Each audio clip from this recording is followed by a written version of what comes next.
Şu kinodağıday dönüp sürüyük şen Şu kinodağıday birge güleyik Şayға кел Şayға кел Шын мәнінде бүгін бір ерекше шай болғалы тұр.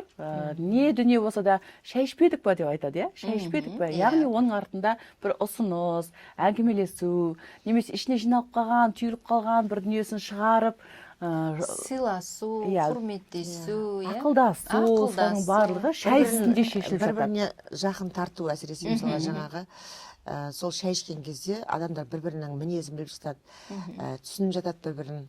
Одан кейін сол шайдың арқасында бір-біріне өте жақын бауырдай болып кетеді.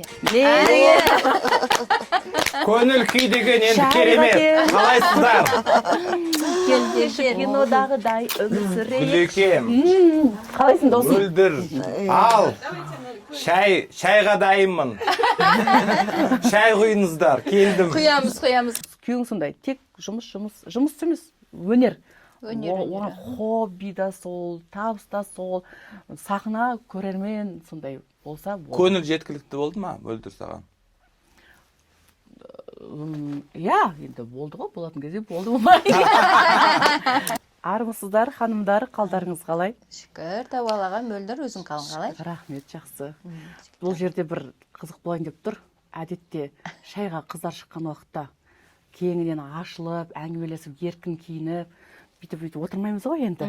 Бұлай отырып, кішкене жинаққа, мәдениетті сөйлеп отқан себебіміз бізді камера түсіріп отыр. Сондықтан көрерменмен амандасып өтейік. Армысыздар, неке біздің оқырмандарымыз, көрермендеріміз. Бізде бүгін керемет сұхбат болмақшы. Подкаст дейді ғой қазір жастар. Бұл жерде үш түрлі жаңағы ой өрісі, үш түрлі жандар, қарасаңыздар.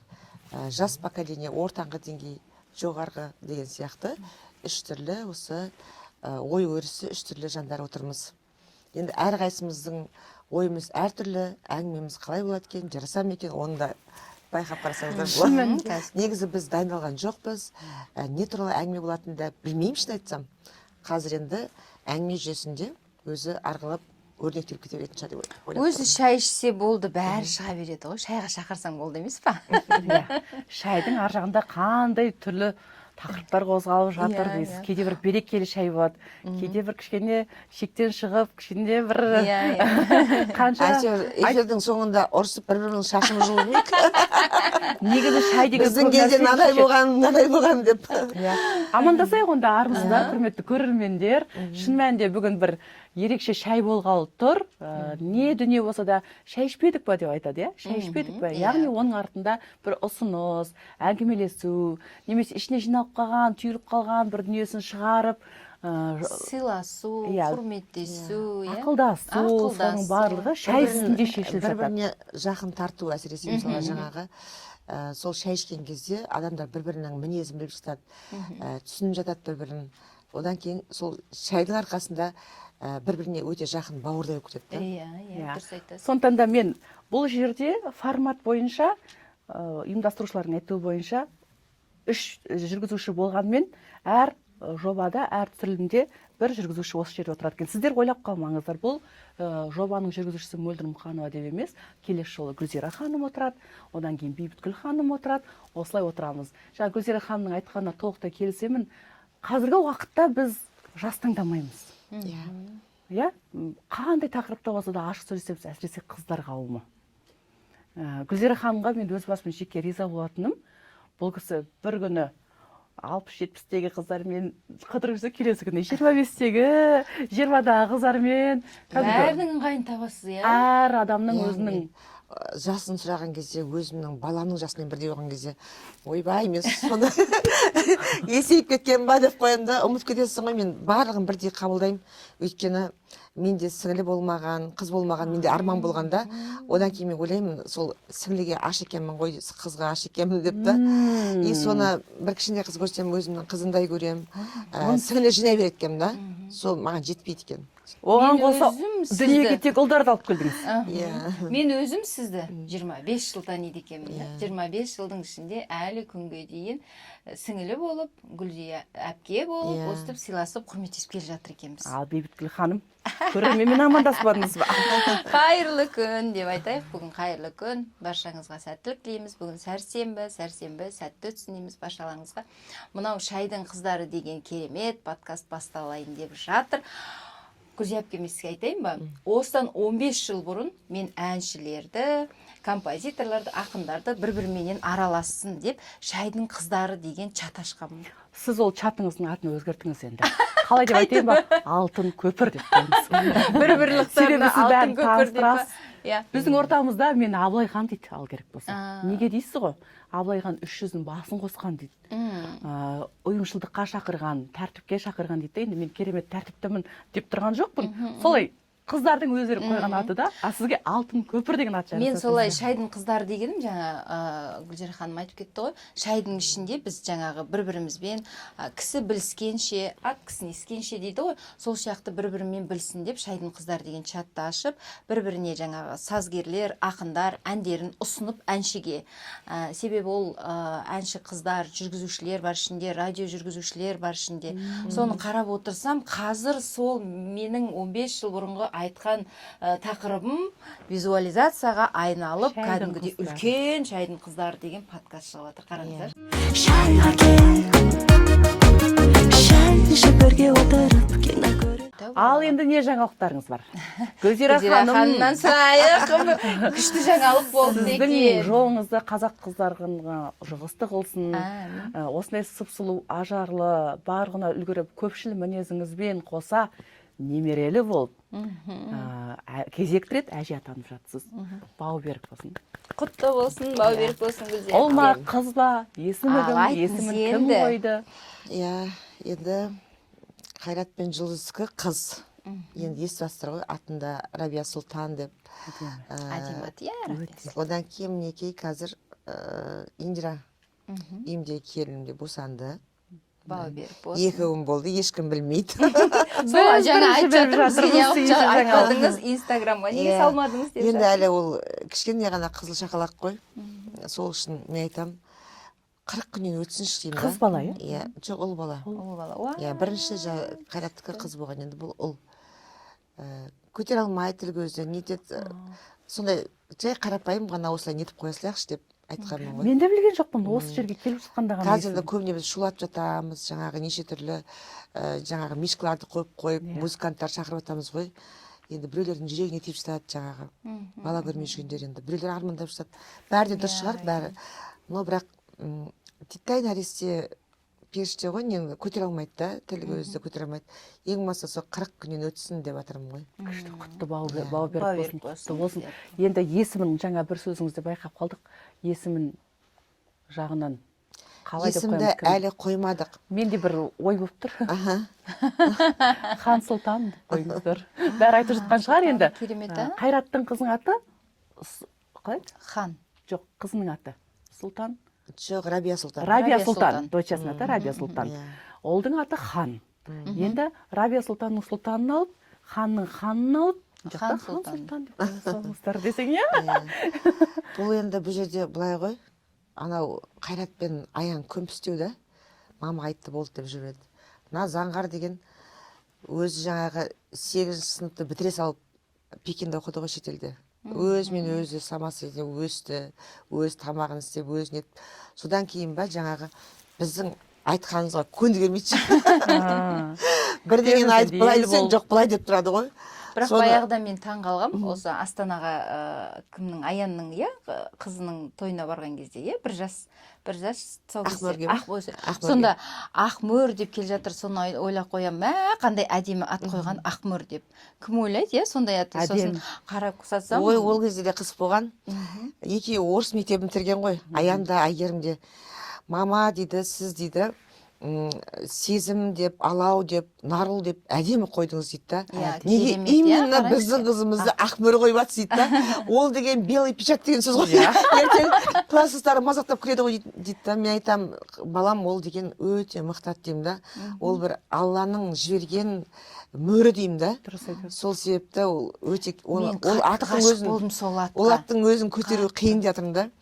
Сосын кейіннен барып анау құдағиым да орысша ғой, қазақша ол кезде мүлдем білмейтін. Қазір енді бізбен араласқалы бері қазақшаның бәрін үйреніп алды. Келінім де жақсы сөйлейді, қазір құдағиым да жақсы сөйлейді, Аллаға шүкір. Мен айтқам оларға, мен сіздерге орысша айтпаймын, қазақпыз ғой, слабар жаттайсыздар ма білмеймін, қазақша сөйлеймін деп айтқам ғой. Сонымен ерекскен жоқ, неғылған жоқ, болды құдағи деп үйреніп алды, тез үйренді. Қазір қуанады, жақсы болды құдағи сіздің солай айтқаныңыз деп. Сол құдағиым да түсінген жоқ. Құдағи, хотя бы давайте Ақнұр қояйықшы дейді да, құдағиым айтады да. Мен айтамын, құдағи деймін, сіз шаңыраққа қарасаңыз деймін да, ертең өзіңіздің балаңыздан немересін қоясыз қалағаныңыздай.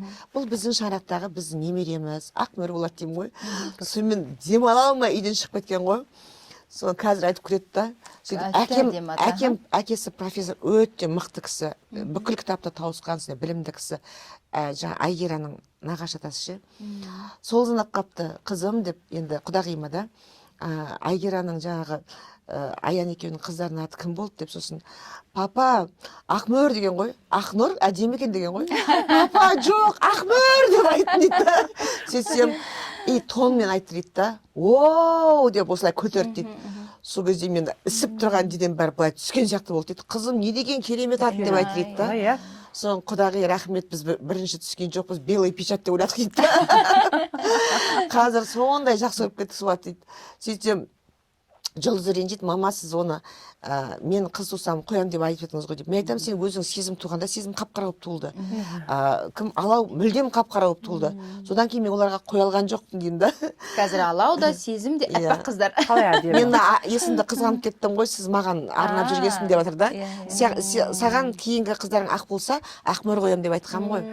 Сонымен енді бұйырғаны осы өзіміздің Аянның Ақмөрі болды енді. Бәрібір бір әулетпіз ғой енді. Осы немереңізге де бір керемет ат қоятындарыңызға енді сенімдіміз.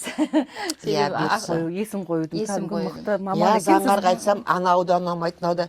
Мен айтам да, жаңағы көп аттарды мен онша ұнатпаймын деймін да, сосын ат мағынасы болу керек деймін да. Сол бір онша көп қолданылмаған аттарды жақсы көремін деймін ғой, есімдерді деп та. Сол былай шығарам, есімді былай шығарам. Мен айтам, мүмкін Байкен деген ат бар деймін да, мүмкін Байкең деп қоярмыз. Өте жүрегі кең, мейірімге толы Байкең болса, болмаса мүмкін мөлдір не істейміз, бір-бір қыз бір-бір ұл туады. Бір-бір қыз бір-бір ұл деп қойыңыз, мен ұл туамын десең. Байкең қойсақ та болады деймін да, болмаса Бай мен деп қойсын. Рухани байлығы бар, әрі мен баймын деген сөз да, бай мен деп қойсын да болады. Деп неше түрлі ат айтам, анау да ұнамайды, мынау да ұнамайды. Қасым деген атқа қадалып алған. Менің дым-гінәм жоқ, чайник чуть-чуть ыңғайсыз. Шайдың негізі иісі де бұрқырап, несі де қараңыз. Гүзира ханымның немерелеріне қойған аттары. Мен кеше тойда осы шайды бүкіл жаңағы той бастарға осы шай, осы шай. Бұл Медина өте қазіргі шайлардың барлығы бояу ғой, дүкендегі шайлар ше, зиянды. Мына жерде таза шай. Сол үшін үйлеріне барып рахаттанып шай ішін деп, қонақтарым барлығына осы шайдан тарқатқан. Оны қайтесіз, сіздің тойыңызда біз Ақбота екеуміз бірге отырдық қой. Сосын маған сен енді менен үлкенсің ғой деп корзинаны аштырды, жаңағы нені, чай, іші толған чай, Медина деген чай. Содан олар жаңағы Ерғали аға, кім, Мұқасан, барлықтары бітті. Біз қара шай алайық деп, мынан қарасын алып кетті. Содан мен де үйге келсем, мынандай сары лауының үшеуі қалыпты. Мен сонда көк шай алып келген ба деп қарасам, ол да қара шай екен. Керемет шай екен енді. Қыздар, шайымыз бүгінгі тәтті бола берсін. Ең бастысы өзіміздің отандық өнім. Енді отандық дегенмен де әкеледі сырттан. Оны сұрыптап тазалап барып. Дәмі күшті. Мен мынадан сенің чашкаңнан көріп отырмын, сыртында Медина деген бар екен. Шайға кел, шай ішіп бірге отырып кино көріп. Шақырған жерден қалма, шақырмаған жерге барма дейді, я. Енді Астана мен Алматының ортасы қаланың ішінде отырып 1,5-2 сағат сіздер пробкада отырасыздар ғой. Иә. Сол сияқты мен сіздерден гөрі тез келдім. 1,5 сағатта ұшып келіп келдің. 20 минутта. Қош келдің. Ал енді өзіңде не жаңалықтар болып жатыр, айта бер Бұрын енді. бір жаққа бір ұшып барып келсек 2 күн ұйықтап, жолды көтере алмай шаршап қалатын едік. Қазір білмеймін, мүмкін Алматыға көп ұшып кеттің ғой, көше саласың ау деймін. Не істейсің, көшесің ба? үй дайындап қойыңыздар. кейін. Жазда негізі сондай ұсыныс болған маған. Бір үлкен компания, завод, бренд амбассадор ретінде жұмысқа қабылдағысы келіп, бірақ сұраққа бола мен ол кісілермен жұмыс жасай алмадым. Алматыға көшу керек деген шарт қойды маған. Себебі біз екі ортада жұмыс жасауымыз қиын. Мына жақта үлкен 300 адам. Бір жылға көше тұруға болмады ма? Мен жалғыз өзім емеспін ғой енді. Бала шағаны мектепке орналастыру, үй табу, үй тауып береміз деді негізі. Мен ондай шешім қабылдай алмайды екен. Мен осы уақытқа дейін негізі қаладан көп шықпаған адаммын, Астанадан. Сол Астана ішінде Балалардың кішкентайы жасы 6 жаста. кішірек екен, ондай болса да. Қаланың ішінде үйде отырмай жүре беру мүмкін. Кездесулерге барасың, жұмыс істейсің, шайға барасың деген сияқты. Ал қаладан көп шыға қоймаған адаммын осы 40 жасқа дейін. Кейін енді осылай өз-өзіңді қолға алып, жұмыс жасап. Негізі адам ортаға үйреніп қалғасында қиын болады. Үйренген ортаңнан кеткің келмейді да. Мысалға қазір сені бір басқа елге көшіп тастасаң қызық емес қой. Өзіңнің жаңағы араласатын адамдарыңмен өмір қызық қой. Сол себепті кете алмайсың. Негізі менде қазір Алматыда араласатын адам көп болып кетті. Астанадан гөрі. Табыла береді ғой. Шымкентке қызығып жүріп ал керек болса. Маған Алматы ма Шымкент пе, Шымкентке көшетін сияқты мына. Маған неге екенін білмеймін, жаныма жайлылық сыйлайды сол қала. Иә, Шымкент ыстық қала ғой. Негізі Шымкенттің туған жерің қай жер? Дым қатысым жоқ Шымкентке. Шымғасың. Бірақ өзің шымкенттіктерге ұқсайсың. Ұқсайды десе мен мақтанамын. Менің тәнім Торғайда, жаным Шымкентте туылған деп ат қойып алып, Торғайда деп айтып қойды өзі. Торғайдың қызымын. Бірақ пысықтығым, Шымкенттің ауызға түкірген жоқ па еді? Мүмкін. Ол да мүмкін, иә. Мүмкін, иә. Ал енді Бейткүл ханым, өзіңізге оралайық, өзіңізге назарымызды аударайық. Ал шүкір тәуба Аллаға. Мен жаңалықтарым енді. Біз өнер адамымыз, дәстүрлі әншіміз. Біз мына Республика сарайында Алматының жүрегінде сол жерде жұмыс жасаймыз. Жағдайымыз шүкір тәуба Аллаға. Бірақ мен сияқты осы филармонияға әншілікке қызметін атқарып келе жатқан өнер адамдары біздер көрінбейміз. Біздер сахнада, жаңағы правительственный концерттерде күтіп алу, көбіне дәстүрлі әншілер шығарып салу. Сіздер мықтысыздар, мен әншілер ішінде дәстүрлі әншілерді қатты мойындаймын. Иә, олардың бөлек әлемі бар. Диапазоны дейді, тағы бір нәрсе дейді. Эстрада әншісі дәстүрлі әнді айта алмайды. Дәстүрлі әнші эстрадалық әнді кез келген алып кетеді. Және де дәстүрлі әнмен айналысып жүрген әншілер, дәстүрлі әншілер эстрадалық ән айту арқылы танымал болып жатыр. Иә. Сіздің ойыңыз, сіз әлде айтып жүрсіз? Мен де айтып жүрмін, иә, дәстүрлі әндерді де айттым. Одан кейін сәл-сәл қолым сынып домбыраға келмей қалғаннан кейін жас кезімде эстрадаға ауыстым, бірақ дегенмен де эстрадада ол жерде таза эстрада емес, дәстүрлі әндерді, халық композиторларының әндерін, өзіміздің Әсеттің әндері, Шәмші Қалдаяқовтың әндері, соларды эстрадаға салып айтып келе жатырмыз. Енді шүкір тәуба Аллаға, иә. Біздікі ақындардың жаңағы сөздерін ұмыттырмайтын жандар ғой олар. Гүлзира ханым деймін да, әдетте біз жиналып шай ішіп отқанда, бір былай телефон соқса, мынандай телефон кімінде болды? Сол отырған жерде көңіліміз жайланып, ой, прям халықтың бәрімен кездескіміз келіп, құшақтағымыз келіп тұрады ғой. Солардың бірі жаңа Алматыға келіп, әуежайдан түсіп жатса, Мұхит деген досым бар. Ей, Алматыға келіп қалыпсың ғой. Шай ішпедік па дейді. Шақырдың ба? Сен бізге кел шайға дедім. Бұл жақта шайдың көкесі болып жатыр. Ол жерде үшеуміз ғана емес, бүкіл халықпен бірге шай болып жатыр. Кеп кетсе де өзім, все, болды деп келемін деп. Так что сіздерді де шайға шақырып қалуымыз мүмкін десең. Иә. Біз аэропортта, әуежайда жүрсек, осы үшеуміз хабарласыңыздар. Сол сәтте шайға шақыруымыз мүмкін жерге. Олай болса бізде қонақ шайдың қыздары жобасында Мұхит Сапарбаев. Шай іші кинодағыдай өмір сүрейік, шай іші кинодағыдай бірге күлейік, шай Көңіл күйдегі енді керемет. Қалайсыздар? шай іші бірге отырып кино көрейік, шай іші махаббаттың Мөлдір, ал Шайға дайынмын. Шай құйыңыздар, келдім. Құямыз. шайға кел шай ішіп бірге отырып кино көріп Ал қыздар, ыстық шайларыңыз дайын болса, мен шай ішуге дайынмын. Бүгінгі жобаның жүргізушісі болып кетесіз. Сізге сұрақ қоя беріңіз. Енді бұл жоба бұрынғыдан өзгеше деп жатыр. Әдетте бір жобаның жүргізушісі бір адам немесе екі адам, бір жігіт, бір қыздан тұрады. Біз 3 айда жарқыраған 3 ару отырмыз. Сіз Керемет. осындай бақытқа кенеліп отырсыз. Керемет. Сондықтан соңына дейін бір ерекшелендірейік та, олай болса қонағымыз бүгінгі жүргізушісі болады десек. Қазір мөлдір бәрі ауысып жатыр ғой. Сен ән айтып жатырсың, Гүлеке енді баяғыдан ән айтады. Сол себептен мен ойлаймын, бір жерде қатып қалмай, бір күні білмеймін, мөлдір мұқан циркте акробаттардың орнында секіріп жата ма, оны да Соған сай білмеймін. фигура болып кетсін енді. Ертең Гүлеке тағы да басқа бір қасиеттері ашылып, басқа бір дүниемен айналса ма, оны білмейміз. Ең Өмір қызығы, себебі адам емдеп бір отырғанда орында басына тұрған жоқ. Емші Гүлзира деп. Дұрыс қой, мен әншімін мысалы да, мен қазір психосоматологпын мысалы. Сол сияқты ғой, мен қазір әнші болсам, бұрын әнші болсам, бірақ бірге оның барлықтары. Сізбен қазір біз әріптес болып кеттік қой. Әріптеспіз, екеуміз телепат. Адамның өзінің жан қалауы ғой. Қазір ондай энергияларын сезетін боламыз.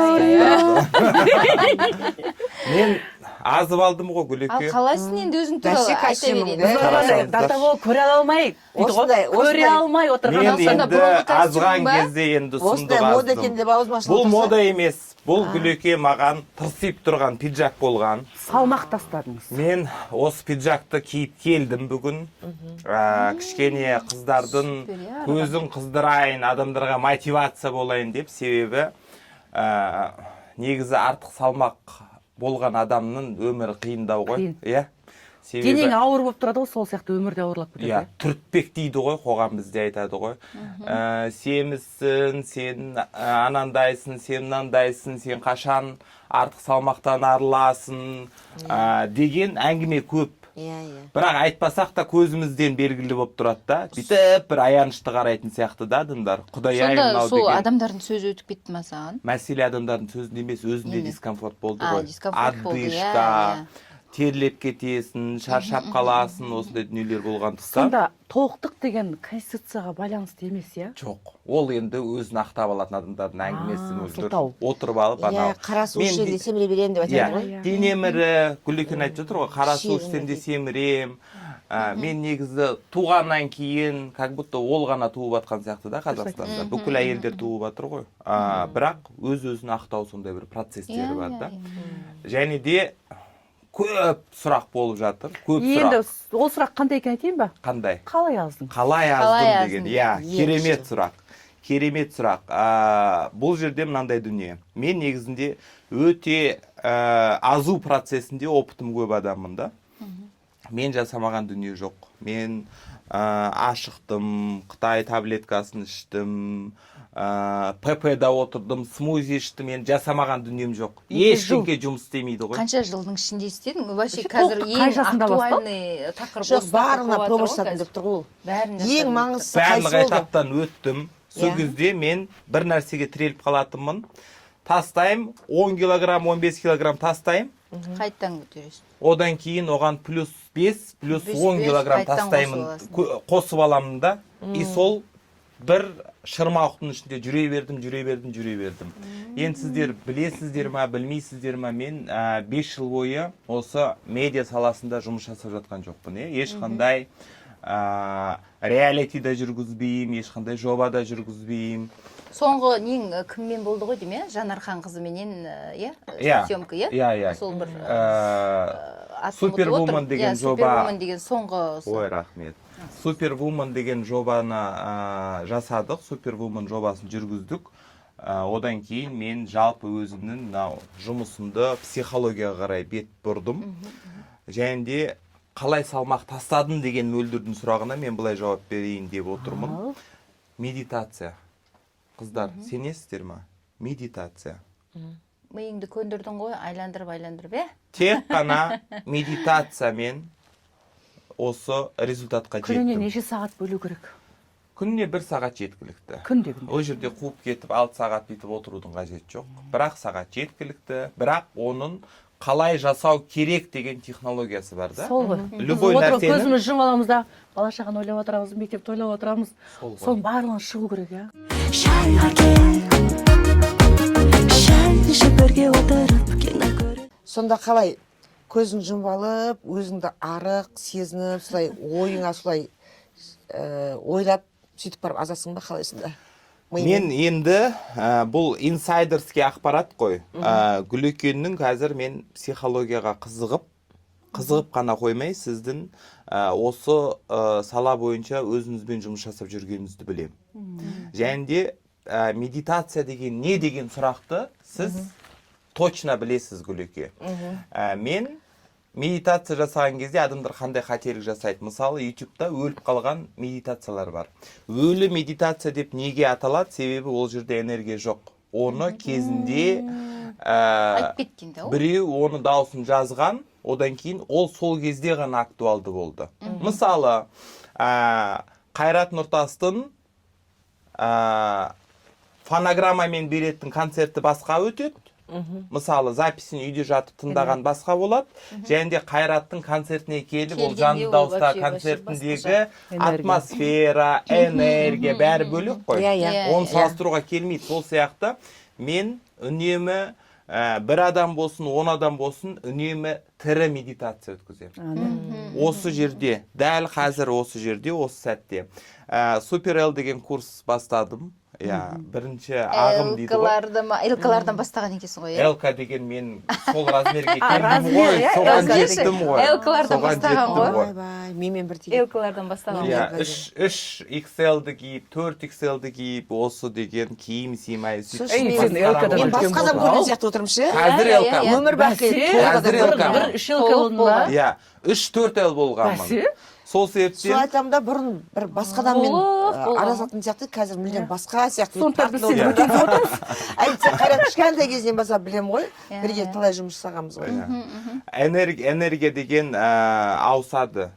Себебі артық салмағы бар адам мен артық салмағы төмендеген адам энергиясы екі түрлі. Біз артық салмақтан арылған кезде өзіміздің бір табиғи состояниямыз бар ғой, табиғи дүниеге қатты ораламыз. Сол себептен қыздар, сіздердің таныстарыңыздың арасында, құрбыларыңыздың арасында артық салмақпен проблемасы бар жандар болса, менің Супер Л деген курсыма келіңіздер. Мен Инстаграм парақшам, сол жерде барлық ақпарат бар. Ол жерде диета ұстамайсың ғой, Диета жоқ.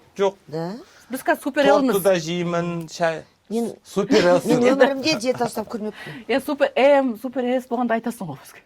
Сен негізінде қатысқың келеді ма? ЛК-мын мен қазір. М-ға түскің келе ма? Келеді. Болды. Онда мен курсыма кел. Мен сені Қанша? бір айдың ішінде М-ға түсірем. С ше. Қанша айдың ішінде? С-қа 2 айда түсірем. 2 айда. Сөз. 2 2 айда С боласың. Одан кейін соска боласың. Сосын соска деген ән шығарасың. Супер соска деген. Онда келесі жылы мен де болайын да. Неге келесі жылы? Өзгерейін ба? Бүгіннен бастаңыз, Гүлзира ханым. Биыл миым ашиын деп тұр деймін, немере көбейіп. Жоқ, немерелерді нетем, құдаларды шақырам, қазасам, ет асам, деңізші соның барлықтарын, иә? Содан кейін, сол үшін келесі жыл деп отырсыз ғой, иә? Қазір қосам. Жоқ, мүмкіндік болса қыста ыңғайлы уақытта, мына күзде өте күнде тынбай жұмыс жасайсың. Жұмыс көп, иә, мынау сәл күн суығаннан кейін кішкене үйге тығыламыз ғой сол кезде. Алла саламатсыз ба? Мұхит Сапарбаев. Иә, біздің эфирімізде Мұхит Сапарбай. Сұрағыңыз қандай? Бізде көрермен сұрақ келген екен десең, иә. Вау. Телефонды алыңыз, мен сізге оқып берейін. Олай болса біздің әлеуметтік желіге келген сұрақ. Осы телефон үйіңізде болды ма? Болды. Күшті, иә. Болды, иә. Сол кездер сағынып Талай әңгімелер болған бұл телефонмен. Сағаттап сөйлеседі. Сіз кез келген сұраққа жауап беруге дайынсыз ба? Шамамның келгенінше. Бұл сұрақ негізі жалпы барлығымызға арналған екен. Сәлеметсіздер ме, шайдың қыздары? Құрметті ел әпкелері. бір жігітпен 1 жыл сөйлестік. Анасын әр сөзіне қосады. Ол қасиетін жоғары бағалап, анасына құрметі деп ойлайтынмын. Содан жақында мамамның аяғын суға салып уқалайсың, ақшаны мамама береміз дейді. Басында ала қаштым. Қазір бывшийым соңғы кезде мамсик жігіттер жан-жағымда көбейіп кетті. Не істесем болады? Бывший жігіті мамсик болып кеткен, жігіттер жан-жағында қаумалаған жігіттердің барлығы мамсик болып көрінеді екен ол қыздың көзіне. Қазақстанда мамсик емес жігіт бар ма деген сұрақ бұл жерде. Арамызда бір жігіттің бәрі қандай жақсы болды, сен жауап бересің. Арамызда болсын Қай бәрі. кезде қазақ қоғамының жігіттерін еркіндікке жіберді? Қай кезде? Өте аз енелер баласы үйленген кезде, үйленуге дейін бірінші кастинг, қыздарға өтетін кастинг, ол күйеуге тердің алдында анасына ұнау керек. Ол жігітке де ұнамаса болады негізінде. Самый главный кімге ұнау керек? Анасына ұнау керек. Бірінші кастингтен өткеннен кейін еш уақытта қазақ қоғамында балаларын алысқа жібермейді. Супер контроль, супер опека. Сол себептен мамсик емес еркектер біздің қоғамда аз. Сол себептен аналарымен сепарациясы жоқ балалар өте көп. Сепарациясы жоқтың белгісі қандай? Бүкіл анасына әйелін жамандайды, барлық вопростың барлығын айтады, шешім шығарудың барлығын анасымен ақылдасады, даже мелкий дүниелері болса да. Сол себептен мамсик емес жігітті таңдау өте қиындау болып тұр. Және де мынау роль мамы дейді ғой. Уақыт өте келе, одан кейін әйел дана болса, әйел ақылды болса, уақыт өте келе сол өзінің анасының ролін алмастырады да, соның новый мамасы болады. Сонда анасының рөлін ауыстыру дұрыс па? Тепе-тен әйелімен күйеуімен қарым-қатынас, рольдар ауыспаған, мамасы мен баласы деген қарым-қатынас почти өте Жоқ, аз. бұл өмірде әркім өзінің рөлінде қалуға болмай ма? Ол өте қиын. Мысалға да Манипуляция бар ғой. Қарасаң, ше мөлдір Сұлтан Сүлейманның өзінде де қаншама мықтылардың бәрінің арқасында анасы тұрады ғой негізі. Әйелінен бұрын анасы тұрады. Сол енді ана деген не, ол баласына жол көрсету. Қайтсем баламды мықты қыламын деуші. Оны жаңа қызғаныш болады ғой. Ек қошқардың басы бір қазанға сыймайды деген. Соған енді келіншегі сәл төзсе, ананың өзінің ақылдылығымен енесінде орнына қоя алады, күйеуінде орнына қоя алады. Ақылды келін болатын болса, ол оған түк емес ше. Күйеуді жаңағы өзінің несіне қойып алады, түк емес келіндерге. Бірақ соған ақымақтық жасайды ғой. Мамасына қарсы келеді, сосын күйеуіне реніш басылады, сен мамаңа былай қарап қойдың, маған былай қарап қойдың деп. Ол бір кішкене ғана уақытша нәрсе. Қойып алу орнына ол кез келген жаңағы ақылды әйелдің қолынан келетін дүние ол. Содан кейін барып, ол ақылды болғасын, жаңағы саған ең басында, мысалға, енеге сыйлы болса, ағайындарға сыйлы болса, күйеуін құрметтей білсе, одан кейін өмір бақи ол келін жақсы көреді. Ең басында келген кезде біздің үйде ондай, мына жерде мынандай деп өзінің жаңағы шаңырағындағы дүниелердің бәрін сенің үйге қойғысы келеді да, есіктен кіріп төрі менікі дейтіндер көп та. Түсіндің бе? Өзінің заңын қолданғысы келеді. Ол келген келіннің заңы ол жерде болмайды. Ол өмір бақи сол әулетте, ол болып жатқан заңда, оны келін бір күнде бұза алмайды. Ол келін бұзады, рас, балалы шағалы болғанда, ене адамның күні адаммен деген, ене келінге қарайтын болады. Келін маған қандай көйлек кигізеткен, мына жаққа барған кезде жаңағы реттер ме екен деген сияқты, күйеуі де сол әйеліне қарайды да. Ененің де күні, күйеуінің де күні балалы шағалы болғаннан кейін сол әйеліне қарайды, келінге қарайды ше. Жалпы әркім өзінің орнында болса, әркім өзінің орнында болса болған сияқты. Сол орнын білмей жатыр ғой. Енелер өзінің орнында болса, келін өзінің орнында болса. Біреулер мысалға жаңа мамасының баласы деген жаттап алған қазірше. Сәл анасын қадірлесе, болды мамасының баласы. Мамасы баласына жаман болсын демейді. Анасын қадірлемеген, ол елінде құрметтемейді, ол басқа қыз келіншектерді құрметтемейді, өзінің әйеліне құрметтемейді. Мысалға жаңағы қазір жап-жас қыздардың өзін зорлап кетіп отыр, дұрыс па? Ол ана қадірлемеген жігіттерден шығады соның барлығы. Сол үшін қыздарға кішкене бір ақыл болу керек та. Егер жаңағы менің шығатын күйеуім анасын құрметтемесе, ол қалай жаңағы Мені менің құрметтейді. сіңлім мысалға біреу балдыздарына тиісіп жатады, дұрыс па? Ол кезде ол әйел баласын құрметтемейді, анасын құрметтемей адам. Менде өзімнің баламды солай не қыламын, мысалы тәрбиелеймін, келін әкелген кезде балам айтамын, мен мені қалай құрметтейсің, мені қалай аяйсың, мені қалай жақсы көресің, мені қалай не қыласың, тура солай әйеліңді тура солай құрметте деп. Енді ешқандай ана Бибігүлда жаңағы әйелмен қырылсын, әйелмен жамандассын деп ойламайды. Екеуі мысалға күліп мәз болып жүрсе қуанып отырамыз. Ал енді келініміздің сәл шекесі тырысып қалатын болса, ана жаққа барамыз да тез звондаймыз жаңағы. Қайдасың деп та. Ұялмайсың ба деген сияқты баламызға сөйлейміз. Өйткені өз балаң өзегінен тепсең де кетпейді деген да. Біз бүкіл жаңағы ненің барлығын баладан аламыз ғой. Ұрсуытта басқанда келінге оны көрсетпейміз, баламызға ұрсып келгенімізді. Қайда жүрсің, тез жет деп отырамыз да. Айналып келгенде сол келіннің көңілін табуды жасап отырамыз, қалай болғанда да. Бірақ оны түсінетін келін болса. Бірақ оның түсінбеуінің тағы да бір себебі бар ғой. Қыз тәрбиесіне келген кезде де бір дұшпанның лагеріне жіберетін сияқты бір тәрбие формасы да бар ғой. Айтады, албасты ертең көресің, енен сені былай ешкімде әкеп тастайды деп. Басына программа қылыстайды, болды, анау соғысқа баратыр ғой. Ана Иә. күйеуге баратқан жоқ, сол үйге барып сіңісіп кетейін деген әңгіме жоқ та. Сосын любой қыз келіншектермен танысқан кезде, мен тренингке келген кезде былай сұрақ қоямын, сен ұруың қандай деп сұраймын да. Ол сұрақты қоюымның астары барған елін әулетін қабылдады ма, қабылдаған жоқ па. Сол кезде көп қыз келіншектер айтып жатады, өзінің мысалы албанмын деп жатады, өзі Қоңыраттың келіні да. Мен Қоңыратпын деу керек қой. Ол қалай албан болады? Албан елі қалды, оны ұзатты, сыңсуын айтты. Қоңыраттарға келді. Өзіміз шешеміз сондай Ұл тауып отыр, қыз тауып отыр, сол жерден өсіп өніп отыр. Ол Гүлекен айтқан тақырып қой. Барған жерге бейімделу керек, оларды қабылдау керек. Оларды дұшпан деп, олармен төбелесіп соғысудың қажеті Тұрмысқа кезде сол үйді қабылдаймын деп келсе, бәрі болады ғой. Шын мәнінде жаңа Гүлзира ханым айтып отыр ғой. Әркімнің өзінің орны бар, иә, бір әулетте. Шынымен де егер де жігітке анасы айтқан ақыл, жаңағы жаман болсын деп айтпайды ақылды, иә. Анасы өзінің рөлін атқарып жатыр. Баласына жаман болсын деп айтпайды.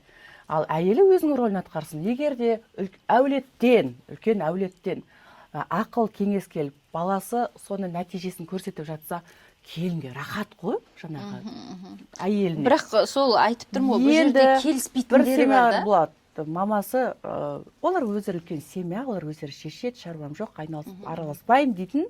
Бірақ соңында әйелі ананың рөліне ауысып кетеді. Иә, мамочка. Ол жаман. Ол соңы ер адам менің анам сияқты болып кетті, маған ақыл айтып кетті дейді. Себебі үлкен жақтан ақыл болмай жатыр. Әрқашанда әйелде нәзіктік болу керек та. Нәзік болып, бір қолынан келмейтін сияқты бір дүниелер келіп тұрса да ше, аңқаусып жаңағы күйеуге мен сенсіз жасай алмаймын ғой деп жаңағы күйеуіне сенім артқан кезде, ол өзін сол ер азамат сезінеді да. Мен жасаймын деген сияқты, содан кейін қарым-қатынас мүлдем басқа өтеді. Ал енді жоқ, сен отыр тұр, жаңағы нан жасайсың, бармайсың ол жаққа дей беретін болса, әрине солай болады. Просто қазіргі уақытта ана қыздардың өздеріне деген сенімдері қатты артып кеткен. Мысалы күйеуіне жасайтын істі, жоқ сен жасамай қой, мен жасай салайын, сен жасамай қой, мен жасай салайын деп сенімі өзіне қатты артып кеткеннің арқасында күйеуіне қалай мама болып қалғанын білмей қалып жатыр. Оның артында қандай мотивация бар? Бибігүл айтайын ба, оны түсіндірейін ба психологиялық тұрғыдан? Әйелге көп нәрсе керек жоқ қой. Қазір сіздерден осы жерде 3 әйел, 3 қыз отыр, е? Сіздерден сұрайтын болсақ, сізге жалпы не керек деп сұрайтын болсақ, көп нәрсе қажет жоқ. Күйеуіміздің махаббаты ғой бізге. Әйелге тек қана көңіл қажет, махаббат керек, внимание керек, жылы үй болса, сол үйде тамағы болса, тыныштық болса болды. Ол жоқ болған кезде әйел қайда шығады? Әйел көшеге шығады. Сөйтеді да не істейді? Так, мен үйде күшті люстра алуым керек, күшті кілем жасауым керек, ана қызды оқытуым Барлық керек, назарын ана өзіне ұлды аударайын дейді оқытуым ғой. керек, ақша Ол табуым жерде керек. де тағы басқа жағынан сұрақ туындайды. Мен мұхиттың ойына толық келісемін да, Бибігүл ханымға кішкене келісе алмай отырмын. Себебі, мысалы мен өз жағдайымды айтайын, иә. Менің күйеуім толықтай өнерге берілген. Оған үйдің ішіндегі люстра, жаңа ремонт, жаңа үй, қонақ шақыру, қонаққа бару мүлдем қызық емес. Ал енді күйеуің сондай, тек жұмыс емес, өнер. Оған хобби да сол, табыс та сол, сахна, көрермен сондай болса болды. Көңіл жеткілікті болды ма, Мөлдір саған? Иә, енді болды ғой, болатын кезде болды ма? Енді бұл жерде, мына жерде айтқым келіп тұрған нәрсе мынау ғой. Әйел үйдің берекесі, әдемі болып тұрған, әдемі жаңа өзің айтқанда люстра, штордың, кілемнің әдемі сай болып тұрған үшін, күйеуім, мен саған сенем, әдемі люстра ал, штор ал деп тұрмыстық дүниеге, бытовухаға дейді ғой, араластырып жіберсең, ол көңілі көншімейді, ол жұмысқа рахаттанып істемейді. Маған тек өнер, мен тек жұмыс осы деген кезде біз автоматты түрде әйелдер қайда барамыз? Құрылыс базарына барамыз. Мөлдір бұл жерде штор мен люстра деген бер жағы. Қазір әйелдер бар, күйеуіне айфонды да әпереді, үйді де салып атыр, квартираны да алып атыр, анаған джип әперді, анау жүр. Ана күйеуі негізінде бейшарада, бірақ ол күйеуі бейшарада, өзі 10 теңге таппаған еркекті, өзі ол бейшара, әйелі тауып атыр, әйелі бизнес ашты, әйелі бүкіл еркектің функциясын алып алған, ол бейшара, оның берген заттарына өмір сүріп атыр, соның әперген киімін киіп алған, типа мен еркекпін деген сияқты вид та. Анау әйелі байғұс, мен саған тағы да мынау затты алдым деп махаббатын сатып алып атыр. Ол үлкен трагедия. Шайға кел, шай ішіп бірге отырып кино көріп. Бағанағы сұрақта мынау бір дүниені ұмытып кеттік қыздар. Жігіт айтады екен қызға, ертең сен күйеуге тиген кезде, біздің үйге келген кезде, менің анамның өзінің ененің аяғын жуын керек деп. Енді бұл жерде опытный танымал ене бар. Плюс ақшаны беріп тұрасың деген ба? Бүкіл ақшаның табысын бәрін әкеп тұрасың. Жоқ, енді ол анама береміз. Анама бересің. Енді Гүлекеннен сұрайықшы енді. Келіндері бар. Сонда келін өзі ақша табады. Оны енесіне апарып беру керек. Апарып беру керек, иә. Енді Мөлдір, ол біздің кезімізде болған дүниелер. Келіндер ақша тапқаннан кейін жаңағы сол отбасының барлығын енелер ұстап отырады да. Содан кейін баласы тап келеді, өзінің пенсиясы болса да сөйтіп, мынадан кейін нан жасаймыз, мынаған жаңағы тамақ аламыз. Ол кезде союздың кезі ғой. Ол кезде адамдар құнықпаған кез. Жаңағы мебель алам, диван алам деген жоқ. Бір жаңағы шифонер тұрады, бір сервант тұрады, бір диван болса болды, бір кілем болды. Ал жаңағыдай дүниемен қуысып, болмаса анау күшті сап қойып деген болмайтын. Сол біз туылған үйден сол жерден кеттік қой ұшып мысалға. Сондай кездер ол кездер, енеге бағынған кездер. Ол кезде де ешкім жаман болған жоқ. Ол кезде ауызбіршілік болды, керемет кездер болды. Ал енді дәл маған қазір келіп келінім аяғымды жуам деп атса, маған ыңғайсыз. Жуған жоқ па? Бірде бір келін? Жуған жоқ, аяғымды жуған жоқ. Тазикпен келіп жабысса аяғымызға? Мен былай ойлаймын да, оны. Мен айтып болайын, мысалға, маған ол ыңғайсыз. Біреудің қызын деп.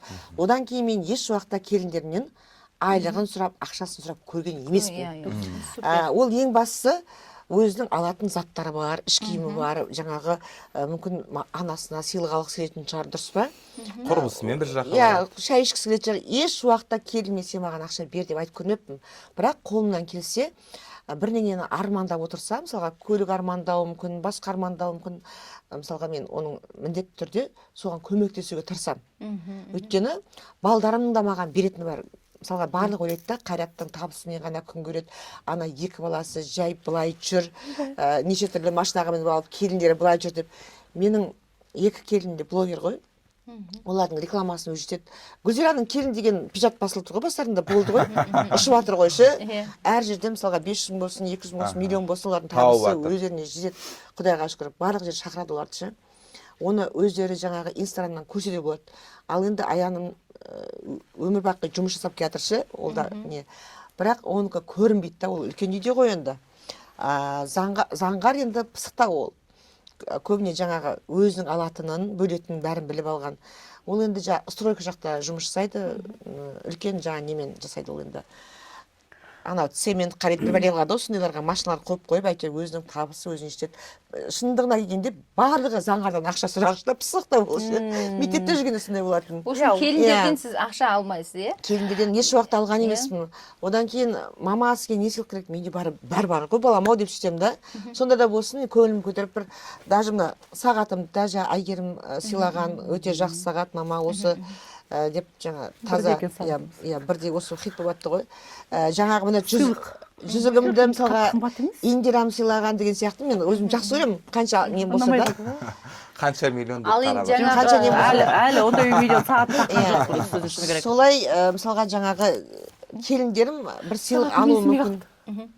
Жаңағы аяғы жуат, ененің аяғы жуат дегенде мен ойлаймын да, қазір мысалы сіз жассыз, кәрі емессіз, ал енді бұрында егерде енелердің аяғын жуып тырнағын алатын болса, ол кісілер 80-де, болмаса 90-да жүріп тұруы уже қиындаған кезде, сонда енді келін болған адам 40-ға 50-ге кеп қалды ғой енді. Сол кезде білет та, енесінің жаңағы тұра алмайтынын, жүре алмайтынын, жуа алмайтынын. Анам деп қабылдайтын болса, екеуінің келін мен ананың ененің арасында ауызбіршілік болатын болса, ақылы бар келін жуат неге жумайды. Сол кезде анам айтатын да, енеңді мысалға мені дейді да, келіндерім сыйласын десең, қызым дейді да, енеңді сыйла дейді да. Егер де саған қатты сөйлеп жатса, көзіңнің жасын көрсетпей теріс қарап сығып ал да, шайын бер, сорпасын бер, керек па? Аяғын суға салып, ыстық суға салып, тырнағын алып бер дейтін да. Суға салып деп айтатын. Сонда мен мысалға жасадым. Енеме жасадым соны. Сонда менің енемнің маған деген разылығы қатты болды да. Бата ғой ол. Мен да енем қайтыс болғанда білмеймін, мен көл-көсір болдым шынымды айтқанда да, өкпем өшіп кезде әрбір сөзін еще сандыққа салып кеткен ол кісінің пенсиясынан басқа түк жоқ қой. Әдемі бір өзіне ұнайтын ақ орамалды қайтыс болатын кезде осыны Гүлзирама беріңдерші. Өзі тағар болмаса келіне тағар дегенде, жұлдыз келін болып түскен кезде мен сол орамалды күн шыжып тұрған кезде бүкіл бояуым ағып тұрып іздедім да, уже жұрттың бәрі бет ашуға кетті төменге. Ал мен киініп алғам, бүкіл сандық барма ана орамалды іздеп, тапқан кезде осылай қуанышпен көзіме жас алып тұрып жүгірдім ғой. Анаған үлгерейін деп та, сөйтіп жұлдыздың жаңағы несіне жауып, сөйтіп бетін аштырған болатын. Сонда енемнің бір ауыз мысалға жаңағы сөзі ғой. Соны мен қалай да осы соның айтып кеткен сөз ғой, соны орындау керек деген сияқты. Не дейді Құдай-ау? Аманатын орындадым деп уф деген мысалға. Оның барлығы енемен мысалға жасы. Ол 90-ға келінге қайтыс болды, 87-те қайтыс болды. Сондай кісілерді ойлаймын мен енді, жаңағы адамгершілігі бар болса келіннің, көмектесу жағынан аяғын жуама. Енді бірақ қазір енді жас болып, сіздің жасыңыздағылай болып, енді жуу керек деген менің ойымша. Сол анасындай қабылдау қиын ба? Анасындай қабылдау. Негізі сол әлбетті анасы ғой. Анадан ерте айырылған ғой енді. Сөйтіп ана махаббатын қатты қаладым. Есімде, сол сәт есімде, біз Оралдан Ақпатер деген келін болып түскен ауылыма дейін ара қашықтық автобуспен 12 сағат. Батыс Қазақстан облысының жол трассасының үлкен проблема кезі. Сөйтіп кетіп бара жатырмыз, автобуспен бара жатырмыз. Ортасы толған пияз, мешок, коммерсанттар ол жерде билеп тұр. Автобустың ең VIP орны, алдыңғы орындар коммерсанттікі. Жайып тастайды затты, ешкім ештеңе дей алмайды, себебі ауылдың бәрі коммерсантқа қарыз. Сен мына жерге адам отыратын жерге неге оныңды қойдың деп ешкім айта алмайды. Себебі ол барып қарызға алмай қалады деген сияқты ғой. Сөйтіп ана пияздың үстіне аттап келін боп түсуге бара жатырмын. Тұрсынбек екеуміз отырдық автобустың ең артқы рядына. Сосын бір үлкен кісілер келіп, ана жартылай, ана мешоктың үстіне отырмыз, жартылай мына орындықта отырмыз. Автобустың іші пияздың иісі мүңкіп кеткен. Сөйтіп бардық. Сол сәтте бар жатқан уақытта мен Тұрсынбекке айтқанмен енемді анамдай көргім келеді. 20 жастағы қызбын ғой. Болады солай деді. Болды. Осы екі-ақ сөз болды. Сағыныш болды ғой анана деген. Иә. Енді енем тарапынан көргім келген болар. Құдайға шүкір, ешқандай өмірімізде бір ұрыс болмаған. Енді қазір көрермендер айтуы мүмкін, әрине екі жақта отырасыңдар, бірге тұрып көрмегенсіңдер деген сияқты. Ұрыссам дейтін адам қашықтықта отырыпты. аяғын жудың ғой. Жудым, бірақ ол күйеуімнің талабы емес, жай ғана жақсы бір әсерлі сәт қалдырғым келген шығар. Арасында бір қыдырып келеді, тазикке су құям, үстін плитпен жауып қойып, аяғын қыздырып, тырнағын алып беріп, күштілеп. Жай тырнақ алмай, мен педикюр жасаймын. Құрметке бәрін құрметке жатады ғой, керемет құрметке. ваннаға түсіріп. Мен қазір өзіміз анам жоқ болғаннан кейін, енем жоқ болғаннан кейін ойлаймын да, қосымша неге бүйте салмадым екен деп. Оның барлығы ертең өкініш болып қалады. Қазір ерегісіп отырған мышық пен ит сияқты болып келіндер мен нелерші, енелерші. Бірақ кейін сол келіндер өздерінің басына келгенде өкінетші. Сол бір әдемі көзбен қарай сағанда, сыйлай сағанда, ол анам маған бәрін жайып тастар еді ғой деген ой келеді да. Өйткені өзінің сиырға туған күн бұзауға да туады деген сөз бар. Жаңағы енді ақша.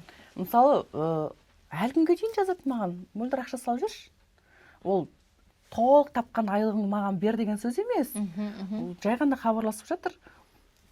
80 мың, 100 мың, 50 мың қыздармен шай ішуге бара жатыр едік. Ол жақта не деп айтады? Шиыршық деп айтады. Шиыршық деген нәрсе бар батыс қазақстанда. Гәп деген сияқты ма? Иә, шиыршық. Бір мереке болатын болса, 8 наурыз болатын болса, мен дастархан жасаймын, бақыт құрбылар келеді. Жаңа жылда келесі адам. Соны шиыршық деп атайды. Сол жаққа бара жатқан кезде сыйлық, ақшалай береді бір-бірлеріне. Осындай шиыршыққа бара жатыр едім, ақша салып жүрдім. Жарайды, міне 20 жыл ма үлкен кісі ғой деймін да, кем дегенде 30-40 мың. Кем дегенде. Әйтеуір ана конвертке сала баласының ақшасы сенің қолыңда болғаннан кейін әйтеуір сол еге отыр ғой деп сенен сұрайды да енді. Бермеймін дейтін адам бермейді Гүлзира ханым. Иә. Мен 20 жыл бойы бердім деп те отырған жоқпын. Осы тақырып қозғалғаннан кейін ғана айтып отырмын. Шайға кел, шай ішіп бірге отырып кино көріп. Жаңа біз отырғаннан кейін бүкіл табысын абалады деп ойлайды да. Бірақ мысалға менде Қайраттың өзімнің проценті бар, Қайраттың ақшасы өзінде, бірақ мамасы жаңа жұмысқа салып қойып, ақшасын бәрін алып қойып деген сияқты. Жоқ, бізде ондай жоқ. Өздері жұмыс жасаған, солардың өздерінің қолында көп ақша жүреді негізі. Сізде болу керек қой, енді заңдылық, сіз продюсерсіз. Процентіңіз Мен кезінде осылай сөзден кейін айтқам, осының ақшасын алмай-ақ қойыншы деп ойлағам, сосын көп адамдар айтты, жоқ, сізге дұрыс емес, сіз өмір бақи алуға тиіссіз, өзіңіздің процентіңіз деп та. Сосын ойланып қалдым, неге мен алмасқа? Мен өйткені өзім деп, мысалға, бір бизнес шыққан жоқпын да. Мысалға, сол кезде мен мүмкін ресторан салма болады. Баласы болып тұр ғой. Негізі ресторан салма болады, не болса, отель салма болатын еді ғой. Бірақ мен миымның барлығы қайтсем баламды көтерем, қайтсем келінімді көтерем деген сияқты. Соларға жұмыс жасаппын. Дұрыс негізі, мысалға, мен процент алғаным, ол дұрыс нәрсе деп ойлаймын. Бірақ барлық ақшасына мен қол салмайды екенмін. Мөлдір жанынан бір кішкене шай ішіп алсақ, бір Сол енді ақша тақырыбына келгенде қазір келін екенді көрсетіп, былай әдемі қылып бізге бір шай құйып, Медина шайынан бір ішіп қояйық. Маған да Қыздармен. Мединаға таласып қалдық па? Мединаға таласып қалдық. Медина шайынан кішкене ішейік. Супер. Шын мәнінде әдемі кетіп жатқан сияқты әңгімеміз, иә. Шай ішсең көңілің жай дейді. Жайлы отырсыздар ма? Қонақ қалай? Супер отырмын, супер. Әңгімеміз тоқтамай кетіп жатыр. Біз мына жақта команда стоп. Енді не істейміз, енді қазақпыз, шай жақсы көреміз, жайлы өмір жақсы көреміз. Тағы бір қоңырау кезегіне кезек берейік, олай болса, Мұхит мырза десін, иә. Кеттік. Біздің әлеуметтік желіге келіп түскен хат. Ал кеттік, бізге сұрақ келіп түсті. Қайырлы күн, аяулы әпкелер, мен еңгезерге еркек. Жасым 42-де. Жақында елімнің тарапынан сатқындық көрдім. 12 жыл бірге тұрдық. 25 жасар жас жігітке басы кетті. Әйелімнің мені сол үшін тастап кетті әйелім. Ресми ажырасқан жоқпыз, өлгім келет, намыстан өртеніп барамын. Серік, Алматы облысы. Вау. Қазіргі актуальный тема, иә? Өте актуальный тақырып. Бұл жерде өте көп болып жатыр. Ауыр. қай тұрғыдан талқыласақ деген ой келеді барлық маған. тұрғыларыңды шығар енді. Барлық тұрғыда айтатын болсақ. Психологияңды Бұл жерде негізінде бір күйеуінің жертвенный состояниядағы өзін байғұс сезініп қойып жатқан сұрағы ғой. Бірақ біз картинаны толыққанды білмейміз да бұл жерде. Осыған дейін мүмкін ол 42 жасар деді ма? 42-дегі еркек. Әйелді сол 40 маңай шығар. Бүкіл ауылдың бәрін қырып шыққан шығар. бүкіл ауылдың қыз келіншегімен жатып шыққан шығар. Мүмкін күнде көзіне шөп салып көрсетпеген жоқ шығар. Оны біз білмейміз. Ол бірінші фактор, екінші фактор өте момын болуы да мүмкін. Әртүрлі адамдар. ол, өте дұрыс айтасыз. Ол қой аузынан шөп алмас, сондай әйелі ақша тауып, әйелі билік көрсетіп, әйелі мықты болып жаңағыдай әйелі табыстың бәрін тапқаннан кейін еркек кім болады? Еркек әйелдің рөліне ауысады. Сол аузына құм құйылып, әйелім біледі ғой, әйелім жасайды ғой деген сияқты дүниемен әйеліне үлкен сенім артқан шығар. Енді бұл жерде көп жағдайда қазір сұмдық әйел оңбаған деуге болады. Ол енді өте бір популистік ой болады да қазір. Ой, оңбаған әйел, ол неге оған измена жасады деген сияқты. Бірақ еркектер де әйелдерге измена жасап жатыр ғой. 3 баласымен қалып жатыр, 5 баласымен қалып жатыр, 6 баласымен қалып жатыр, 1 баласымен қалып жатыр, баласыз қалып жатыр деген сияқты. Бірақ бұл жерде бір мәдениетті қарым-қатынасты тоқтату жетпей қалғанда араларында. Столға отырып келісіп, менің сенімен өмірлік этапым аяқталды, менің бөлісетін дүниені бөлісейік, бөліспейтін дүниені бөліспейік, мен енді осылай кеттім. Ары қарай ол әйелдің өзінің шаруасы. 25-тегі жігітпен жүреді ма, 99-дағы шалға тиіп алады ма, ол басқа оқиға. Бұл жердегі барлық драма әңгімелеспеу, сөйлеспеу, келісімге келмеу, ортаға ашық айтпау деген сияқты. Мүмкін ол еркектікі, ол еркек импотент шығар. Может быть, ол жылдар бойы әйелімен қарым-қатынас болмаған шығар. Енді қазақта баяғыда қайтып жеткізген айтқан ғой, баланы ауру деген сияқты. Оншалықты жыл тұру мүмкін емес онда. Ондай болатын болса. Бұл бір бақсыға жағдай болған ғой. Бұл енді кісі не істеймін деген ойын бізге тастап отыр да. Не істеймін деген. Сондай жағдайда, ондай жағдай болғанда мен айтып кетейін. Бұл уақытша ауру да. Уақытша ауру өйткені барлық адам ажырасқан кезде 1 жылдай, 6 айдай қатты қиналады. Сосын уже оның маскасын көреді ғой. Тоқтайды да, ол қандай адам. Соған уже көзі ашылып, неткен кезде өзі соған шүкір дейді. Менің өмірімнен кетіп қалғанына шүкір дейді да. Әр нәрсенің қайрым болады, ол да өзінің адамымен кездеседі мысалға. Бірақ енді бәрібір де ол 25 жастағы жігіт кетіп қалған кейін, ол қабылдаудың қажеті жоқ уже қайттан. Оған жалынып, жылап, типа қайтып келсін деген сияқты жасаудың қажеті жоқ. Бұл жай ғана уақытша адам бауыр басып қалады, үйреніп қалады. Содан кейін кішкене қиналады. Бұл уақытша ғана нәрсе. Сол ғой айтып тұрған жаңа сол уақыттан өтіп өз-өзіне келіп, өз-өзіне келгеннен кейін қайта қуанады же.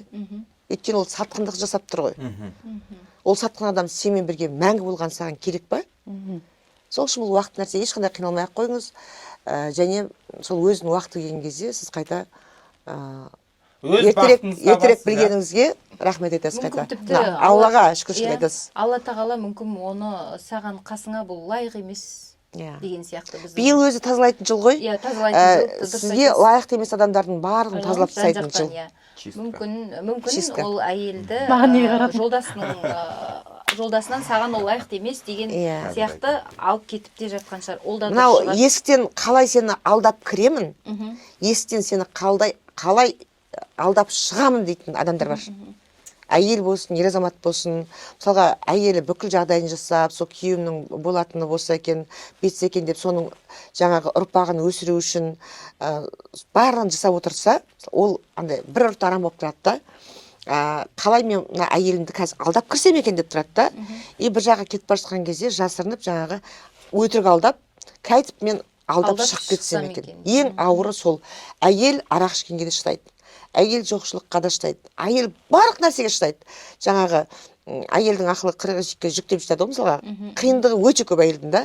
Бірақ сол изменаға келгенде әйел кешірмейді. Ол кешірген күннің өзінде ода үлкен былай яма болып қалып қояды. Бұзылады, қарым-қатынас бұзылады. Сол үшін біз бала шағамызға солай тәрбиелеуіміз керек та. Үйлендің ба? Сен жаңағы оның несін бұзба деген сияқты да. Адал болған жақсы ғой бір-біріне деген махаббат, бір-біріне сенім болмаған екен ол өте қиын. Ауызбіршілік болмағасын, сыйласып болмаған екен ол өте қиын. Одан кейін ол барлығы жаңағы бұзыла береді. Өмірлерде бұзылады, бір-біріне деген ойы да бұзылады. Просто бала шаға үшін амалсыз тұрады да, амалсыз өмір сүреді. Қазір мына қазіргі уақытта енді әлеуметтік желдеміз осындай жаңағы 40 жастағы әйел 25 жастағы жігітке кетіп қалды, тіпті 60-тағы әйел, енді бұрын біз ондайларды көп естімейтінбіз, көрмейтінбіз. Ол бір енді махаббат емес қой оларка. Сіздің уақытыңызда осылай ашық, солай айтылып, солай болушы ма еді? Менің уақытымда мысалы ондай болған жоқ. Біздің уақытта мүлдем басқа жоқ, енді олай айтылып, ол көріліп болған жоқ біздің ауылда. Қыздар, біздегі проблема, бізде қазақтарда бәрі болып жатыр да. Ауылда. Таптаза әдемі ауыл, бұрын мынандай интернет болмаған. Солай айтып тұрмын ғой. Ол кезде де осындай жаңағы алдап кету, бәрі де болған. Мен өзім бала кезінде көшіп кеттім да, ауылда не отқанын біле қоймаймын көбіне. Естесің Алакөл ауданында ауыл ғой, бірақ дегенмен де біздің шешелеріміз, мен қазір ойлап отырмын, шешелеріміз мықты болған сияқты. Себебі ол кісілер ол кезде біліп тұрса да айтпайтын ғой. Значит, болған ғой. Болған шығар, енді білмеймін ғой. Ол өмір бақи секстің көкесі сол ауылды жерлерде болады негізінде. Жоқ, Бейбіткүл ханымға таңғалып отырғаным, сіздің жасыңыз 40-тан асты. Сіз неге әлі момақан болып отырсыз? Ондайды естімедік қой бұрында. Болған шығар деп отырсыз әлі де. Ауылды естімедік қой. Соны ойлап отырмын. Шешелеріміз мықты болған шығар. Айтпаған шығар. Вот болды, бірақ айтқан жоқ. Себебі сіздерге айтты. Жасы 52-де айтсаңыз, жасым 52-де. Еще тем более 52. 52-де жүріп қазір былай ғой. Былай да қазір. Сенің үйіңде, қарасай, сенің үйіңде болмай жатқан нәрсені біреу осылай болған шығар дейді да біреуге есік дейді да. Бүкіл интернет кетті, бітті. И солай деп бәрі қадал болады. Ананың айтқан өшегі шындық қалады кетеді да. Сен қанша шырылдап, ондай емес дейсің ғой. Ешкім сені мойындамайды ғой. Просто ақталмау керек қой. Иә. Ақталмау керек те шығар, бірақ ана өтірік өсекке жаның деді ғой. Шайға кел, шай ішіп бірге отырып кино көріп. Жұрттарға не керек? Жұрттарға хайп керек. Одан кейін подписчик керек. Подписчик керек. Сол үшін бір видеонан бір кесіп алады, сен түрің жаман болып бүйтіп отқаныңды бір себепті кесіп алады да, сөйтті айқайлап тұрып тақырып қойып қояды. Ойларынан шығарып алады. Айтпағаныңызды айтып қояды. Айтпағанды айтылады да. И сен сол сұхбатыңды ешкім көрмейді да. Сен көтеріп жатсың біраз. Сағаттап берген сұхбатын көрмейді да. Сол ана тақырыпқа даже оқымайды оны. Тақырыпқа қарайды дағы сен туралы өсектегі ұрады ғой. Сауап еші оның астында өзінің писарлар отырады. Жалдап қойған адамдар отырады да. Сөйттағы әдей жаңағы әңгімені халыққа келіп пікір береді да. Ол оңбаған қатын болған деп ше. Сөйтіп жаңа адамдарға жаман ой салады дағы, ол жерде не шатастыру адамдармен. Ол жерде қырылып ұрыс болса, сені білетінен мақтайды мысалға. Ол адамның аузын жауып тастайды, не болмаса блок қойып тастайды деген сияқты. Ол жерде былай не керек та? Айқай шу болатын болса, ана ненің жаңағы жазып отқан админнің парақшасында адам көбейеді да, подписчик көбейеді. Қашан содан құтыласыз айтайын ба сіз? Иә. Ешқашан құтылмайсыз. Мен уже оған үйреніп кеттім. Сіздің танымалдылығыңыздың құны, бағасы болды. Мен бірінші ойбай мынау бүйтіп қалды, отбасымызда мынау сөйтіп қалды деп мен күйіп пісетін, ұйықтамайтын, кейде дата болғандай түк неғымай тамақ батпаған кезде мен уайымнан асқазаным ауыратын да, нервтан ше. Асқазаным ауырады, ұйықтамаймын, ұйқы безім ауырады, давлением 200-дің үстіне шығып кетеді, сондай кездер болатын ше. Оны ешкім білмейді мысалы, мен айтпаймын ғой. Ойбай мен ауырып қалдым, мен даже күйеуіме айтпаймын. Бала шағама айтпаймын мысалға, мен ауырып жатырмын деп та. Мен күліп жүре беремін ше. Танымалдықтың Ал қазір мен ойлайтыным, мен қазір ойлаймын да, неге трусый мен көшеге жүгіріп шығып кетпейді? Маған бәрібір деймін да, өйткені айтатын әңгіменің бәрін ел айтып болды, өтірік өсекті айтып болды. Бәрінің өзінің өмірі бар. Балдарым жас емес, ең кішкентайым 30-да. Мысалға алды 40-қа жақындап қалды, мысалға 37-де ма Қайрат. Ешқайсы жас емес, олар қазір бізге ақыл айтатын уақытқа жетті. Мен неге жаңағы ана баламды бүйтіп айтып қойды, келінім бүйтіп айтып қойды деп мен шабуылдауым керек. Өздері жауап берсін, әрқайсысы өзінің басы бар. 18-де емес, жаңа түскен келін емес, не болмаса әлі ақыл жетпеген бала емес. Мен қазір айтамын күйеуіме, үй шашылып жатса, аттап шығып кете сал деймін да. Мынау не әбішін алмай қалған деп айтпай ақ қой деймін. Біз енді өзіміз әдемі өмір сүруіміз керек. Біздің өзіміз балдардың бәрін іргетасын қалап болдық қой. Енді өзіміз бір-бірімізге жаңағы көңілді болып, әніміз салып, сөйтіп жүре берейік. Иә, ана басты қатырудың, өйткені біздің де өміріміз таусылып жатыр. Сонда сенің өзің де әлемің, өзің өмірің бар ғой. Сонда біз қашан ол өмір сүреміз, дұрыс па? шайға кел шай ішіп бірге отырып кино көріп танымал болған адамға әр уақытта жаңа комментарий айтатын, сыртынан үретін адам табылады. Енді соған бұл кісі сол этаптан өтіп тұр ғой. Сол этаптан өтті. Соны жаңағы түсіну, соны қоймаған ол керек жоқ. Басында бұл кісі де шабуылдаса соған жауап беріп, соған қорғаштап, өзін жаңағы ала қашып, одан кейін ақталып, оны бұл кісі жылдар бойына өтті.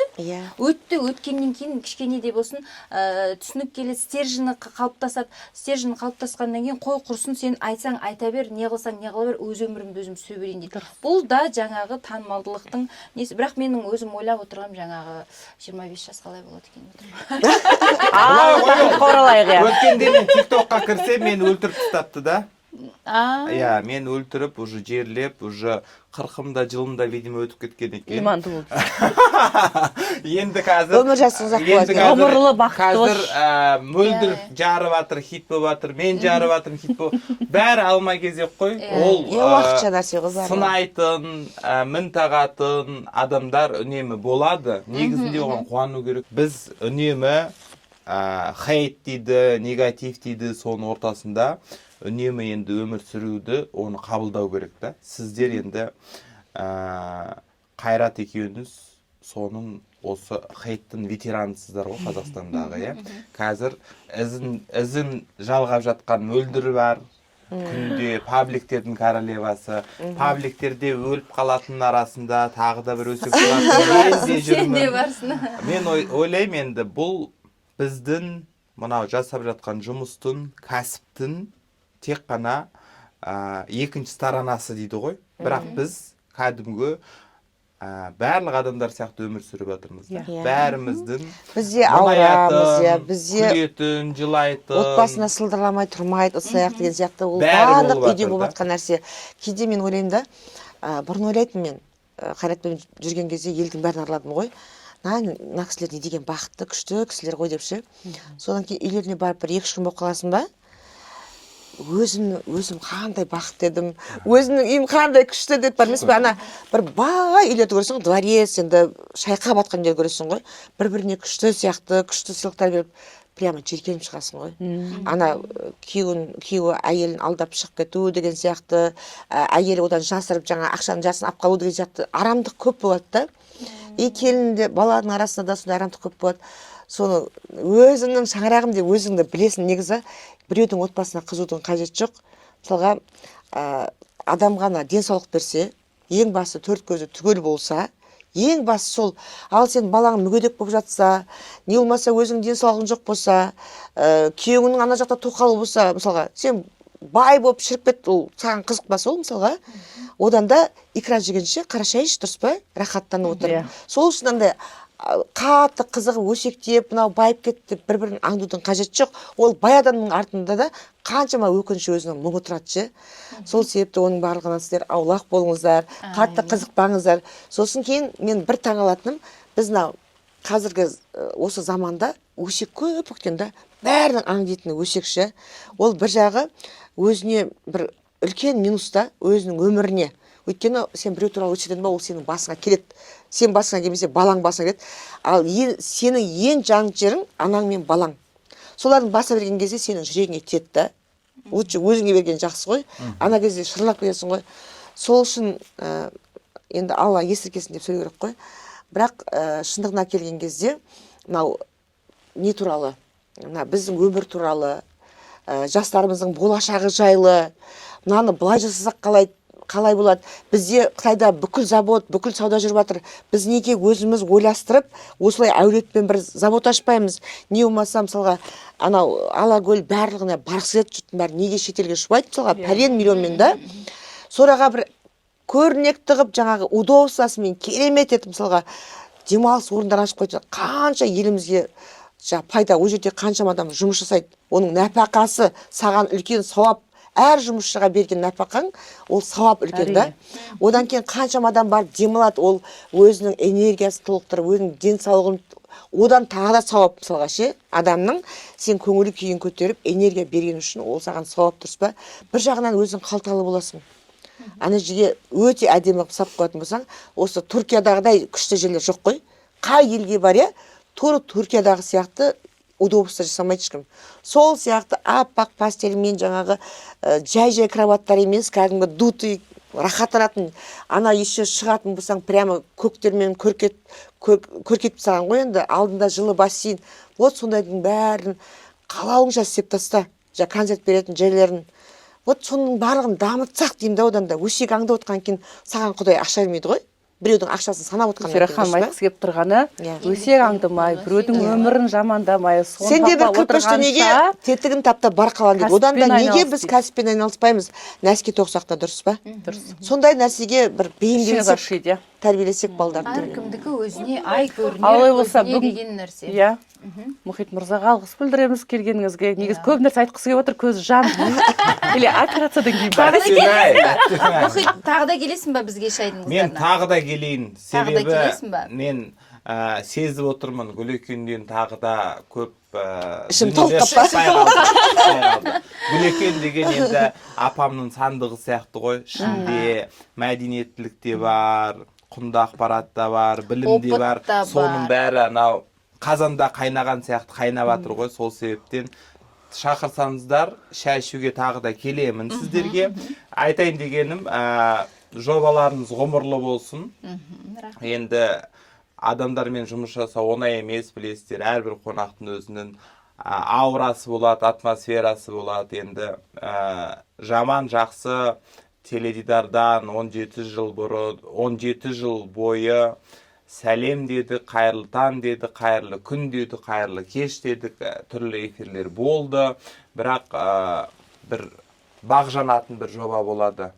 Мен ойлаймын, осы жоба сіздерді одан сайын тағы да сіздерді танытатын, тағы да адамдардың сіздерге деген мейірімін, махаббатын, жүрегін ашатын жоба болсын.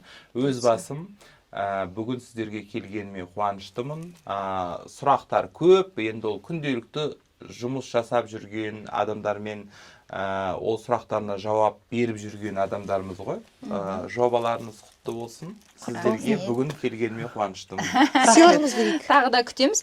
Ал енді біздің шайдың қыздарының басты демеушісі Медина шайы. Осы шайдан енді сіз құр қол кетпеңіз. Барлық жерде осындай сый-сапаттар жасағанды Гүлзира ханым да, Мөлдір ханым да көреді, біледі. Сондықтан біздер жобамыздың атынан сізге осындай сыйымыз бар. Кішкене ғана, шағын ғана. Және мынандай Қасым бренд деген өткенде Гүлзира ханымның тойында керемет. Әншілерге, үлкен кісілерге барғына түні бойы тіктіртіп, сағат 3-те бітті ғой той болатын күні. Размермен тігіп кигіздім ғой үстілеріне ше.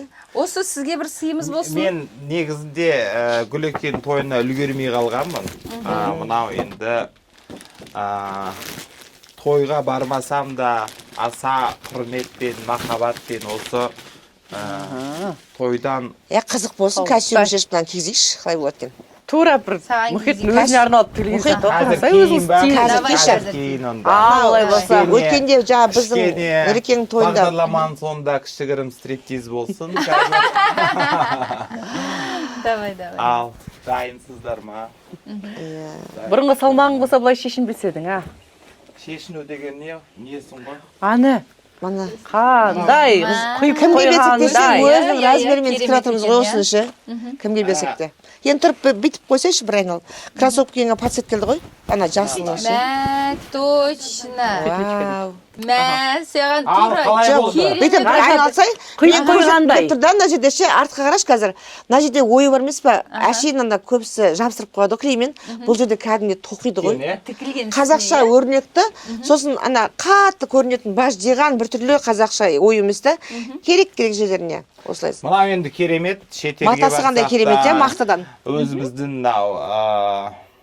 этника дейді ғой, өзіміздің кодымызды білдіретін осындай куртка екен. Рахмет Гүлеке. Фольклор тынып тұрған. Тағы Құтты да болсын. жолдасыңыз тағы да 60-қа тағы да бір 60 қосып жүре Аумин. берсін. Иә, қасыңызда сол Иә, сол кісі аман болсын. 120-ға келген осырақ шал болсын. Аумин, аумин. Ал Мұхит мырза, бізге келгеніңізге көп-көп рахмет айтамыз. Жаңа тағы да келетініңізге сенімдіміз. Жаңа оны да бір кішкене бүйтіп айттыңыз. Сондықтан сізді күтеміз. Өте әдемі кездесу болған сияқты, шайымыз тәтті болған сияқты. Гүлзира ханым, енді бұл жерде 3 жүргізуші болғаннан кейін барлығымыз жеке дара сөйлеп өткеніміз дұрыс шығар енді. Иә, әрқайсымыздың ойы Шайдың қыздары жобасының алғашқы түсірілімі осымен тәмам. Алғашқы жүздесуіміз, алғашқы импровизация. қонағымыз Мұхит. Жаңағы басында айтып өттім ғой. Бұндай дүние менде бірінші рет мұндай нәрсе. Мұхит мырзаның 11 жылдық тәжірибем дедім ба? 17 Бәле жыл. 17 жыл тәжірибесі бар. Телеарнада жүрген адам сценарийсіз бір жоба жүргізіп көрген сәт болды ма? Түрлі жағдай Болады, иә? Температура Біз үшін 40 жаңалық. градуспен де болды. Барлық енді Иә, айтамыз, қызықты айтамыз. дүниелер. Мұхит Нақты негізі былай ғой, болды. мен түсінетін Мұхит болатын болса, қаншама адаммен жұмыс жасады ғой. Ол просто осылай бір шайда полностью адамды зерттеп біліп шығады да, оның ой өрісін. Қаншама қыздарға, келіншектерге өз септігін тигізіп, жаңағы проблема кезінде қасынан табылып жүрген Мұхит мырза тағы да алғыс білдіреміз. Қыздар қауымына жасап жатқан қолдауыңыз үшін алғыс білдіреміз. Бүгінгі жобамыздың тарихи әсерлі сәті деп айтар едім. Бірінші күн болғанмен бұрыннан жасап келе жатқан жұмысымыз Иә, сияқты 17 көрінді жылғы өз жұмысы. басым, иә. Қуаныштымыз.